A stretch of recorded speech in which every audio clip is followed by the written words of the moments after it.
Part of it really is still the battle of demystifying what a foreign trade zone is, both on the Hill and, I will be honest, within some portions of customs, if they're not dealing with this on a day in, day out basis. Before we get started with the show, here's a quick word from our sponsor, Global Training Center. As trade compliance professionals, you want to make sure that your procedures and documentation are completed as correctly as possible to avoid any delays and possible fines. We provide a range of trade compliance courses that will fit your needs. From in-person or web training to recorded on-demand courses, we can train one or even thousands on your team through your learning platform or on our portal. We can even customize a private session for your team. Go to globaltrainingcenter.com to find out more. Hey folks, we're back with another show. I am back in the saddle. We had a great time in the last few weeks here with some conferences. We got to go to the GTech conference, and that was wonderful. Got to see some great people I haven't seen in a while. And I personally got to spend a few extra days in Oklahoma. We were in Oklahoma City, and some of my own stomping grounds. So, Lalo, I got to tell you, I had a great time, had some great barbecue. And one thing about Oklahoma, you have barbecue bologna. It's kind of unique. But, listen, it was fantastic stuff. So, it's like, did your liver quiver? It's like in what is it in Hawaii? I think I heard somewhere that it's Spam is big, right? I guess that they love their Spam there for some reason. But anyway, hey, I know that was fun in Oklahoma. I got to meet one of your buddies, the Army. Yep. He's what was he, a colonel Watson, or? He's a retired lieutenant colonel, in the Army, and he was in National Guards forever, and then reserves, and he's been deployed, and he was unfortunately injured while on duty. And one of the things, they were doing a jump out of a helicopter, and it was supposed to be up at 1,200 feet. The helicopter was at 800 feet, which meant that the chute was not able to deploy and break the fall as much. There were 10 of them that jumped, and only one of them walked away. The others were all different in injuries.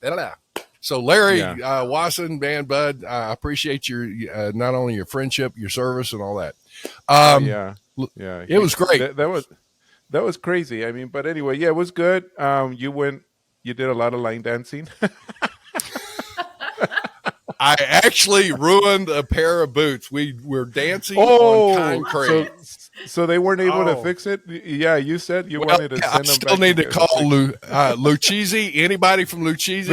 Listen, Lucchese. What did I say, Lucchese? Oh, gosh, what am I thinking? You look at it and it says Lucchese. How to pronounce that. Yeah, I know, Lucchese. Oh, my gosh, I am so sorry, guys. All right, I'm dumb as a box of rocks. I'm getting there. No, I bought these in San Antonio in the boot shop below the original factory of Lucchese. And it was great. And it's the same shop that John Wayne bought his boots in. And I bought a pair of alligators. Wow. And so I've got, 4 figures in these things. They were very expensive. They were great. And I've had them for several years. Baby these things like crazy. Well, we're dancing on concrete. It was a reception. They didn't have a wood floor. Didn't realize it until the night was over. And, I like to cut a rug. So, man, when I was sitting there looking at it and it split in several places, the alligator seams and stuff. And I'm like, dadgummit. So I'm going to send it to them, hopefully boot repair. So, yeah. Hey, listen, I am so excited, folks. We are going to have a great show today because we've got a couple of folks from the NAFTZ. One is a personal friend that I've known for many, many years. She is such the powerhouse of Paige Fura. And then we have Jeff, who is now, what is your title, Jeff? Is it executive director or president or what? What we got? Officially, it's president, but I answered all kinds of things like KU and something we can't say. I'd be like chief bottle washer. There you go. Okay. Love it. I love it. I tell you what, if you can't tell, I'm telling you what, I am giddy as a filly on a spring morning. Man, I am so excited because I got to spend some great time in Oklahoma, like I said, with some friends and some family. I'm back in Memphis now, and man, I tell you what, both of y'all you're fantastic. We got to talk with Jeff and meet him in Orlando. Right. And of course, Shannon Fura is just, I just love you to death. I'm telling you, it's like, bless your heart. You and I get to talking about stuff, and there are times it's like we'll hit on a topic that some folks may get upset about, where we're debating an issue, and listen, we may say something that folks will feel like we're plowing too close to the corn and get upset about it. It's like, no, we're going to lay it out there and see what it is. And pro and con, it doesn't matter. And you and I don't always see eye to eye on the issues, but I love the discussion. You are such a stimulating conversationalist. So anyway, there we go. That's a hard intro to follow. I don't know what to do with that. So we're going to talk about NAFTZ, which is the North American Foreign Trade Zone, not Free Trade Zone, but not Foreign Trade Zone Association. You're close. And, you're close. Is it Free Trade? National Association of Foreign Trade Zones. Okay, well, the elevator doesn't quite make it all the way to the top, so sorry about that. Okay, giddy. so Get it. With that, I got to tell you, this is something that I've had a lot of experience with foreign trade zones, and as people set them up and do different things and they're trying different things, there are some regulatory and legislative things. I hope we get into this. But now, Shannon, your position now, you've been elected, is it the chairman of the board? I'm vice chair. I'm currently vice chair of the association. Okay. Yeah. What's wrong with this group, man? You need to put this girl in the saddle. I'm telling you. No. Okay. Well, that's the plan come September at our annual conference. She's on the slate to be chairman starting in September. There you go. I love it. Okay, can I send my proxy vote in and just say no? There you go. There you go. I'll write it down right now. So, what I would like to ask, and so I'm gonna let you guys kind of figure out which way to go. But I guess as leading the organization of NAFTZ, with all that, there are some really vital things, in my opinion, that foreign trade zones in the U.S. can be such a fantastic instrument for people trying to maximize efficiencies in their supply chain, actually minimize impacts to your cash flow. But there's some things that I think that are from a legislative and regulatory side that are restricting of FTZ's operations, that I hope we get into talking about that. But first off, let's talk about this. Jeff, from your perspective, what do you want to say about NAFTZ and your leadership and where your vision for this organization?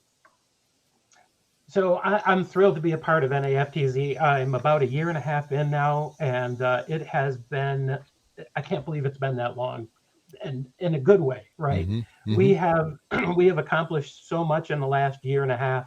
And I got to tell you, my favorite thing, as I've told a number of folks, my favorite thing about NAFTZ is the culture of the membership. What I love about a professional organization is when the members get together and it feels more like a family reunion and a gathering of friends, or a high school reunion or something like that, where people are excited to see each other, and they shake hands, they hug, they're just excited to be back together again. And I've been with some other organizations that didn't have that kind of camaraderie, but that extends beyond the in-person experience that our members have. They go out of their way to help each other out every day, Monday through Friday, even on the weekends sometimes. Even if the companies that they work for might be competitors out in the workplace, when it comes to operating a zone, that doesn't matter. They're going to help each other out to maximize what using a foreign trade zone is all about for their organization. So that is my number one favorite thing about NAFTZ. Well, and with that is an FTZ is a bit of a niche. So not everybody's going to be able to utilize an FTZ. Okay, fine. However, at the same time, if you're in the operations and the compliance or considering it or whatever, that network of people that they've been through a lot of things, and that's one that I would say you can pick up the phone and go, man, somebody just laid an egg on this deal. How in the world are we going to be able to deal with it? Has anybody, dealt with that before? And I'm sure there are resources that would jump on that like a duck on a June bug to come back and say, hey, here's what we did. Yeah. Absolutely. I know when I've received questions from members about different situations, I'm not a trade expert, right? Mm-hmm. I'm an association guy. I've been running associations for about 30 years. But what I love is if I do get a trade question that I can't answer, which is probably most of the time, I know someone that can. And I know that when I hand that off to any member that I say, hey, could you help this fellow member out? It's going to happen. Mm-hmm. And it's going to happen probably right away. Again, that culture of the organization, members helping each other out, going out of their way to do so, absolutely my favorite thing. Yeah, and if I can add on to what Jeff said, what's really funny about NAFTZ for me, so I've been involved with the organization for 27 years. I started when I was 4, as you can imagine, very young. Right. But no, but when I got involved with the organization, it's been really fun to watch the organization evolve over the years. And this year we're celebrating our 50th anniversary. But what's interesting is I think there's a misperception about who's involved in the organization, that is only people who are in foreign trade zones and only people and it's not. In today's global trade world, people are wearing multiple hats in their organizations, right? They're doing import, they're doing export, they're doing supply chain security. So, foreign trade zones, to your point, Andy, is a niche, right? And it is part and parcel of that world. So you have people from the in the weeds operational level up to vice presidents within an organization that are engaged in our association. And I think that's one of the reasons you're seeing membership continue to climb and climb and climb, is because, it's not just about foreign trade zones. It's about how do foreign trade zones fit within your global supply chain? How can it help your operations? Especially now when you're talking about de-risking from China and you're talking about nearshoring and reshoring and all of those buzz terms that we keep hearing about, foreign trade zones keep coming up more and more. And I think that's our goal, is to continue to protect the program. I mean, the program has been around since 1934. And it fits right into the administrations, no matter what the administration is, in terms of their spurring growth in the United States.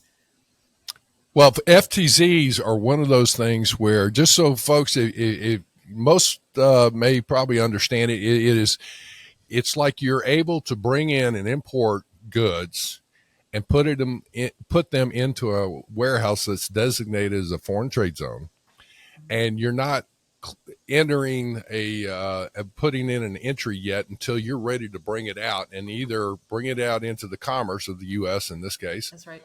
Or you can export it directly out. You're not having to, do an entry and then do a duty drawback and things of that nature. So with that, I guess, I see FTZs as also generating jobs in the U.S.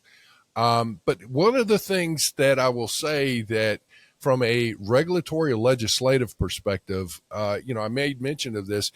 Let me ask, rather than me just jump in too quickly, because you probably know where I'm going to go in the past on some things. What is y'all's, I guess, your regulatory and legislative agenda that you have for this next year or two or whatever, that seems to be of vital importance to you? Mr. President, you want to take that one? And I'm happy to say we've got an updated website now. So if you are curious about our position on a few different things when it comes to advocacy, NAFTZ.org, click on the advocacy button, and you can see all of the issues that we are working on. Right now, our number one issue that we're working on is, well, it's always parity, right? Parity. We use that word constantly. Parity with what? With what? Depends on exactly what we're talking about. And so if we'll use what is one of our top focuses right now, and that is Section 321 de minimis. That is exactly where I wanted to go. It's like, okay. Yeah. I'm like a bulldog on a bone right now with that one. And there's some things that it's a good thing, but it's like, we're going to talk about the impact on that. So jump in there, Jeff. Sorry. Yep. So 321 being that primary focus of ours right now, and who's the parity with? It's like every other country Mm-hmm. on the planet, Mm-hmm. right? That's what we're looking for. Mm-hmm. When folks are coming in, when sending de minimis shipments into the country, the foreign trade zones don't have that benefit available to them. And you were mentioning jobs in FTZs, and right now, that fact that does not exist Mm-hmm. is actually moving tens of thousands of jobs outside of the U.S. Yes. to Canada, Mexico, actually to any other country. Yep. But we do see a lot of that moving to Canada and Mexico. So we had our first virtual fly-in last month, and this was one of the top things that we were talking about. We do expect some legislation to be introduced in this session at some point, hopefully not too long from now, and we'll see how it goes. But that's what we're looking for FTZs to be able to take advantage of de minimis and have that parity with everybody else on the planet. All right, so here, let's stop for a second, and Shannon, I'm going to ask you to time and talk about why that seems to be an issue from an attorney's perspective, okay, or the law. But let's get back for a second here on this. Is that just so people understand? There are companies that are in, let's say, Canada, that will import bulk shipments of widgets. They're stored in Canada, and then through the e-commerce, people are ordering items, and so you have the individual packages or orders that are put together, and then they're shipped out of Canada into the U.S. and the item is less than $800, so that's fine. So it gets to take advantage of what's called the de minimis or Section 321. Well, what does that mean? In a nutshell, I'm going to oversimplify this. So, Shannon and Jeff, if I go awry, you part my hair with a hatchet and back me up here a minute. But is one of those things where the Canadian company that is distributing it is able to then take advantage of de minimis, which means kind of like a non-entry. It's cleared like documents or whatever. It's a low value item. It's not worth, processing a full-fledged entry on it. It's cleared off the manifest, whatever. So it's a fast and simple clearance. And then it's sent out for delivery, whether it's through one of the express carriers or through the post office or whatever. That said, you have the same situation where a bulk shipment could come in to a U.S.-based FTZ, goes in. You have the e-commerce, but the problem is that U.S. FTZs, according to customs interpretation, and I'm not sure I agree with it, but that's the way they're saying it's there, and so I need more detail on this.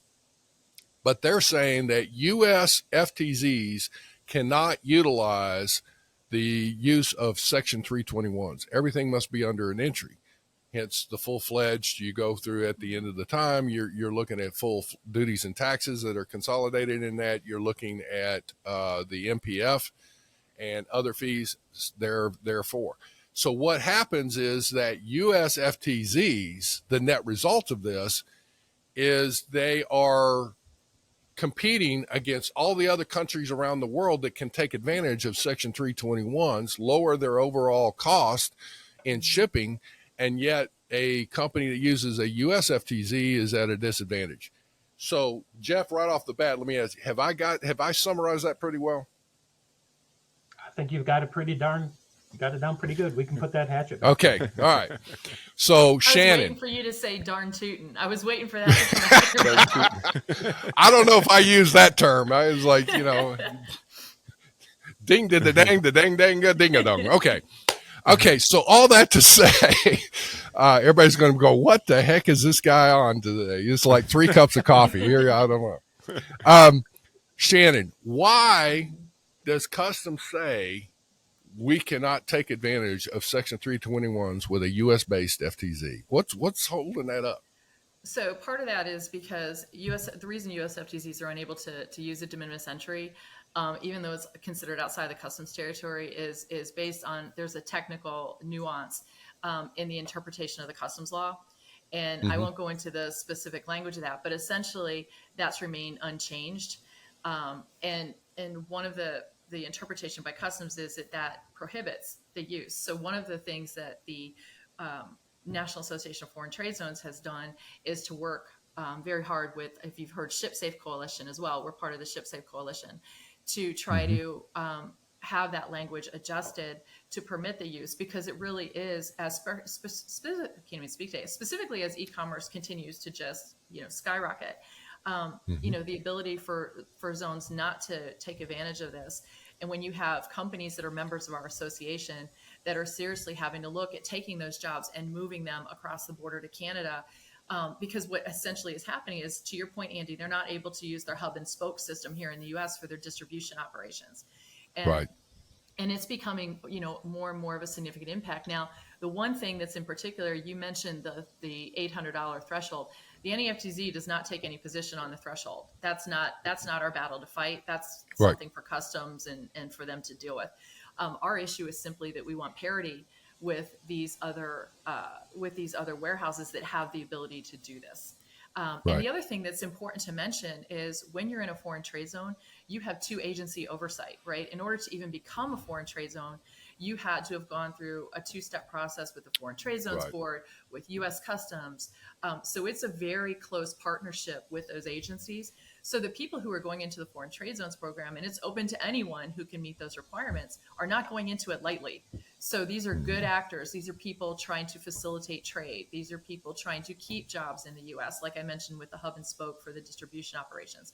So that's what we're really trying to achieve. And I will tell you, to your question about what's preventing it, part of it really is still the battle of demystifying what a foreign trade zone is, both on the Hill, and I will be honest, within some portions of customs, if they're not dealing with this on a day in, day out basis. It's still recognizing, what the program is all about, what the program can do for the U.S., what the program was started out for back in the 1930s. So that is really what our challenge is. And Jeff mentioned the fly-ins. De minimis is high on that list. And one of the things that we've done in the past several years is make sure that we're staying front and center to keep demystifying, the notion of what a foreign trade zone is. As you know, when you go up on the Hill, you have staff people that move in and move out. You have congressional representatives that move in and move out. So you constantly are finding yourself playing catch up. So that's what we've been trying to do, is stay in front of them. And stay in front of the agencies that we need to stay in front of. And we actually just established meetings, not only with U.S. Customs, but we do those on a monthly basis, but we also establish meetings with USTR, and we also establish meetings with Treasury and also other portions of the commerce side, again, to stay in front. Okay, to that point, here's something that I think needs to come into play. First off, if anybody is utilizing an FTZ or considering it, I want to turn this into some action here, some things on what our listeners should be doing. So I'm going to throw a couple ideas out, and you tell me if I'm, a bubble off center, or if this is the way to go. And with that, I would say, if you are a member, I'm talking to our listeners now, if you are looking at doing an FTZ, whatever, you need to become a member of NAFTZ. There's no question about that. I would think first and foremost, because you need to utilize them as a resource. It's a great organization and all that. But the second thing about that is, on this particular issue, as well as your other advocacy support that you're looking for, I would say the agencies are involved. That's the bureaucracy of it. But the other side of this, to make some changes, I would think the congressional oversight committees, you need to find out what's going on with that from a House and Senate. So on that, and there's, you got the two. And I mean, you need to be on them like a duck on a June bug to say, hey, look, you need to get up to speed on this. I know that the NAFTZ has been pushing the de minimis issue for several years now. Yep. And, look, Congress moves about as fast as molasses going down a hill on a winter day. It's just like, come on, folks, you can get better than this. And what happens is, all of a sudden, when there's enough focused attention with the key representatives and senators, then what happens is the issue gets heated up, and all of a sudden, man, it'll go through like greased lightning. So I would say on that particular front, again, become a member. 2, find out as far as this particular issue to get up to speed on it. And 3, get your regulatory and industry affairs groups in your companies or yourself and get involved. Would that be a fair action plan? That's an excellent action plan. And you also mentioned companies and their government regulatory affairs folks. Absolutely. And we have many of those folks that are engaged as members currently. But you're right. Mm-hmm. I mean, behind the association, the congressional representatives want to know who the members are. So they want to make sure that, there is that heft. And absolutely, we need those folks to step up so we can preserve that benefit or obtain that benefit in this case for them. Well, and the beauty of an association is where when an issue comes up, and if it may become a bit controversial or you're putting in some, turning up the heat on some of these folks, it's the association that's out in the front. Yeah, there may be a long membership, but it doesn't target a specific company. It's the association. So, you have power in numbers, as they would say. The other is, I guess, in looking at it, is trying to get through this. Let's shift gears here a little bit, because I could talk about this all day long, and after a while you're going to go, okay, shut up, Andy. Seriously, you've got a conference coming up, and this would be a great opportunity for people to even check you out, let alone if you are a member, you need to get involved. If you're going to maximize the efficiencies of a U.S.-based FTZ, you better get into this conference and look at it. So why don't you all talk about that? When is it? Where is it? And what do they need to do to get registered? I think one of the things that we can do right here is tie what we were just talking about in nicely with the conference, because a lot of those folks, especially at some of the key agencies that we were just talking about that we have to deal with on a regular basis, actually come to our conference. Mm-hmm. So it's a great opportunity for our members to actually meet some of these folks face to face. And so that is a big benefit. And I think that's one of the key things that our conference has to offer our attendees. And of course, if we've got those folks coming to conference, we have them up on the podium a lot of the time as well, talking about what's happening in Washington, what's happening with their agency. And then we give our members the opportunity for Q&A at the end of most of these. So there is that opportunity to ask a direct question to a lot of the decision makers, the people that have influence in DC. It's a great reason to come to conference. Yeah, and I would add to that, in addition to the people that are there are other issues that they're hitting on. So, for example, forced labor, we know, is a big issue right now. And that the folks from CBP headquarters who deal with the forced labor aspects are going to be down there. Certainly export, another hot issue as you're dealing with sanctions, and you're dealing with Russia and some of the other export control issues. Those topics are also covered at the conference. So that's the other thing that's important to note, is that it's a good bang for your buck in terms of trade compliance issues that people are addressing. Well, to that point, Shannon, that's a great, thing there, is that, again, it's people know the regulations, the law, the legislative issues and all that regarding, like the forced labor, regarding the Russia sanctions and the other sanctions around the world.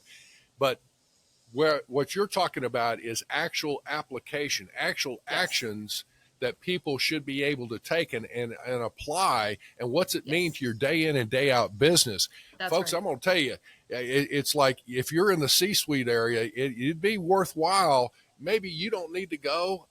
If you ought to come alongside at least one of your executives, your compliance person, and say, hey, take me along here so I can get up to speed on this.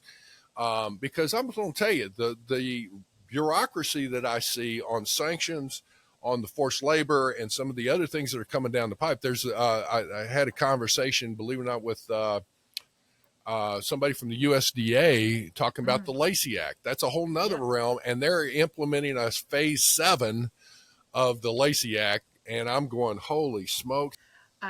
That's fair. And you mentioned another one. We talk about our top priorities and discussions with the agencies. They just had a CSMS that was issued with respect to forced labor, and CBP out of the blue walked back a process that had been agreed upon for the past 2.5 years. And so that is something we're also fighting back on, because that dramatically affects companies who are trying to address the forced labor issue and the presumption and overcoming the presumption if they have goods coming in. So those are the types of issues that we get engaged with. And the other thing that I would be remiss if I didn't mention is the NAFTZ is really unique because we have buckets of members, right? We talk about the operators, users, the importers, the exporters, but we also need to talk about our grantees. The grantees are a huge part of the program, and in fact, the most important part of the program, in the sense of, these are the economic development arms across the United States that have been given the grants of authority for their areas to spur growth and to spur commerce and to spur companies coming in. And, they are there as well. And it's a great opportunity for companies to meet those folks from around the country. And I'm seeing here on the, I'm sorry, Andy, but here I was seeing on the agenda that I like how you did that. You have 4 tracks on the fund. I mean, I'm just trying to say this because don't be intimidated. If you're barely going into this, don't be intimidated like, oh, that's going to be way over my head. Or if you're a seasoned expert, again, you're not going to go in there and say, that's too fundamental for me. But I like the way you broke it up into 4 different tracks on fundamentals, grantees, operators and users, and the petroleum even.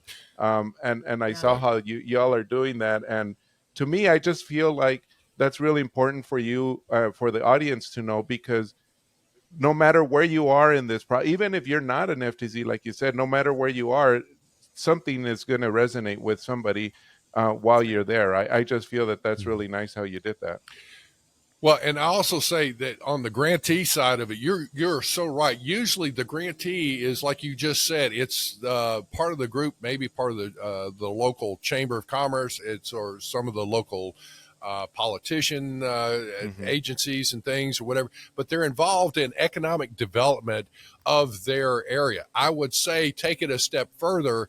If you're a grantee, or people that have contacts with them, reach out to them and mention about the NAFTZ conference. But here's something you ought to also do. Take somebody that is involved with workforce development and pull them in. I actually am involved in some of that in the Mid-South, and you need to look to see how a foreign trade zone can not only stimulate economic development, but also workforce development. There are some skills that are needed for properly running an FTZ, and you could put somebody into a career path on not only the entry level, but on the way up and have a really nice career with that. No, that's right. Okay. And the other piece, there's yet another piece to the puzzle, which is also, our members are global, right? Our members are global in nature. And so the other thing it's important is also to the extent you can, to make connections with, like parties overseas. Now, there's a free zone program that's globally in different countries, which is very different from our program here. Our program is very highly regulated here, and it's a dual agency program, as I mentioned. Along with other participating government agencies that would have oversight. But it's also an opportunity to meet members from Latin America, from Europe. Certainly, depending on where we have our conference, we have some of those members really starting to take an interest and want to engage with companies here to see where there's maybe a benefit or where they can align operations to facilitate their supply chains on a global scale. Well, one of the things too, I guess it comes back, there are your basic FTZ type scenarios that you can get up to speed with. And then there are some things that would be more advanced topics and more advanced uses of an FTZ. You're not going to find that by a 5-minute briefing from, some of your compliance folks. So if you're an executive, you're looking at strategic marketing, operations, things of that nature. You're a CFO. It's another one. There are ways that the use of an FTZ can really help your cash flow in doing some of those things. So all that to say, again, where is your conference and when is it? So we're in Miami, Florida this year. We were there last year at the Lowe's Miami Beach, right on the beach in Miami Beach. It is a fabulous hotel. It's terrific. And it is coming up September 10th through the 13th. Thank you. I was going to say 11th, but then I realized that was last year's date. So yes, starting on 10th through the 13th. Yes, sir. Okay. Yes. That's correct. All right. And then to sign up, I assume you would go to NAFTZ.org for the details and registration, right?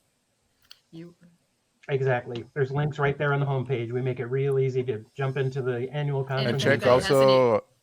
I was just going to say, check our show notes, because I'm going to put a link on there as well. So just so everybody can go straight to the show notes. And anyway, but go ahead, Shannon. I'm sorry. No, I was going to say, it was right on line with what you were going to say, Lalo. We actually have an excellent staff in DC, and they're also ready and able to assist. Victoria and Chris will be happy to jump in and answer any questions that anyone has. Oh, there are some fine folks there. I'm going to tell you. All right. You know, we could keep talking, and I would love to, but we need to wrap this up for today. And I know that I'd love to get into a few more details for another show. And with that, it would be more specifically on some of these legislative things to say, all right, now let's talk about those things. We've got some new shows coming up, too, about legislative and regulatory issues, agenda issues. And we're going to be delving into specific topics, and then say, all right, if you're for the issue, here's your benefits. If you're against it, here's your impact. But what do you do about it? And again, it comes back to those the House and Senate oversight committees are one of the best, most effective things. Educating the staffers, and you've got to have a concise message. And too many people will write a dissertation, and he's like, you're going to lose them. So that's right. With all that. That's right. All right. I will say you guys always are a pleasure to talk with, and it has just been great. And Shannon, I love you to death, and you've got such a great family. I love you. It's so wonderful. Jeff, man, I'm telling you, your leadership with the NAFTZ, I've heard positive things, and I hope the organization does extremely well. But more importantly, to our listeners, don't sit there on the couch or whatever and just kind of think, well, I don't really need this or something. There's people in your company that probably need to look at this. So check out NAFTZ.org. Look at the conferences coming up in mid-September down in Miami, and do something about it. All right? Okay, one more. What? You know, one other thing we can do for your listeners too, if you go to our website and you take a look at the webinars area, there's a number of webinars that we have available for the general public, that anybody that stumbles across the website can take a look at some of our webinars, including some of the ones that we do about membership benefits. We do those on a regular basis because the organization has so much to offer. Even members that have been around for a really long time kind of forget what's in all the little nooks and crannies of the association. So we do those on a regular basis as well to remind everybody of everything that comes as part of those membership dues. So that's another thing you can check out on our website. Well, folks, thank you so much. And listen, again, check out NAFTZ. I hope it's definitely well worth the time, effort, and money to go down to that conference. So with that, Shannon, Jeff, all the best. Lalo, have a great day, folks. Thank you. Y'all too. Thank you. Thanks so much. Thank you very much for joining us. Simply Trade is brought to you by the generous contributions of Global Training Center. You can follow the show and GTC on LinkedIn or Twitter and other social networks. Make sure you check out the show notes in the description for a full rundown of today's show with all the important links. Also, make sure that you share this with a friend and subscribe on your favorite streaming platform. We really like hearing from you. If you enjoyed the show, make sure to rate and review wherever you listen to this podcast. If you or someone you know would like to be a guest in the show or would like to sponsor Simply Trade or suggest any topic you would like for us to discuss, please contact us via email at simplytrade@globaltrainingcenter.com, or you can DM us on Twitter at SimplyTradePod. Thank you again for the privilege of your time. Happy trading. Simply Trade is not a law firm or an advisor. The topics and discussions conducted by Simply Trade hosts and guests should not be considered and is not intended to substitute legal advice. You should seek appropriate counsel for your own situations. These conversations and information are directed towards listeners in the United States for informational, educational, and entertainment purposes only and should not be substituted for legal advice. No listener or viewer of this podcast should act or refrain from acting on the basis of information on this podcast without first seeking legal advice from counsel. Information on this podcast may not be up to date depending on the time of publishing and the time of viewership. The content of this posting is provided as is. No representations are made that the content is error-free. The views expressed in or through